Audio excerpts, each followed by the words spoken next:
প্রিয় রাসূল সাল্লাল্লাহু আলাইহি ওয়াসাল্লাম, আমার সকল দরুদ ও সালাম আপনার প্রতি। কেমন আছেন ইয়া রাসূলুল্লাহ? নিশ্চয় জান্নাতের সুশোভিত বাগান কিংবা মনোহর কোনো প্রাসাদে বসে আছেন। আমি কখনো আপনার চাঁদের নিয়ে সুন্দর মুখখানি দেখিনি, কখনো শুনিনি আপনার পবিত্র জবানে কোনো আদর্শবাণী।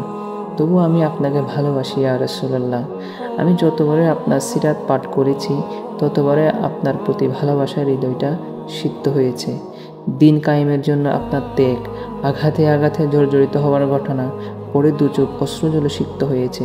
কিন্তু আপনি যে দিনকে প্রতিষ্ঠিত করতে গিয়ে এত কষ্ট, এত নির্যাতন সহ্য করেছেন, আজ যে আপনার উম্মতেরা সেই দিন থেকেই দূরে সরে যাচ্ছে, যে উম্মতের জন্য আপনি কিয়ামতের ময়দানে সেজদা থেকে মাথা তুলবেন না, সেই উম্মতরাই ইসলামের সুমহান আদর্শকে ভুলে গিয়ে জাহেলিয়াতের অন্ধকারে ডুবে যাচ্ছে।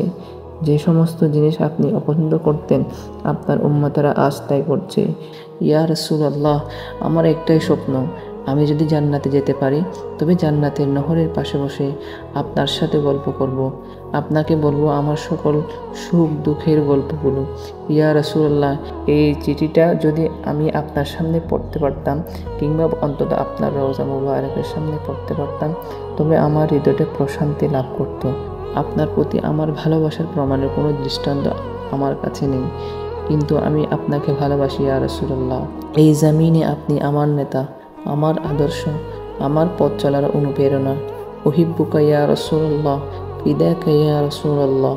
আল্লাহুম্মা সাল্লি ওয়া সাল্লিম আলা নাবিয়িনা মুহাম্মদ সাল্লাল্লাহু আলাইহি ওয়াসাল্লাম।